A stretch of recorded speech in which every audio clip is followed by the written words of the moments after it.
એસઓજીની team ઘણા સમયથી નાસ્તા ફરતા આરોપીઓનું લિસ્ટ બનાવી તેને શોધી નાખવાની ડ્રાઈવ ચલાવી રહી છે, જેમાં સુરત એસઓજીને સફળતા પણ મળી રહી છે।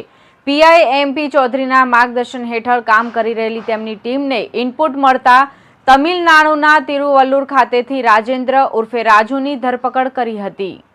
પોલીસ તપાસમાં ગઈ તારીખ 26/9/2011ના રોજ રાજેન્દ્ર અન્ય આરોપીઓ સાથે મળીને વરાછા ખાતે આવેલા પાવરલૂમ્સ મશીનોના કારખાનામાં ઘૂસી ફરિયાદી પર પિસ્તોલ તાકી ટેબલના દરવાજામાંથી 1,70,000 અને ફરિયાદીના પાકીટમાંથી 7,000 લઈ લીધા બાદ ગોળીબાર કર્યો હતો। જોકે જે તે સમયે લોકોના ટોળાએ એક આરોપીને પકડી પાડ્યો હતો।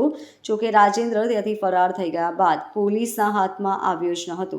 રાજેન્દ્રનું પગેરું પોલીસ શોધી શકી ન હતી। દરમિયાન એસઓજીએ રાજેન્દ્રને તમિલનાડુથી ઝડપી પાડી આ મોટા ગુનાનો પર્દાફાશ કર્યો હતો। Bureau report LK star news, Surat.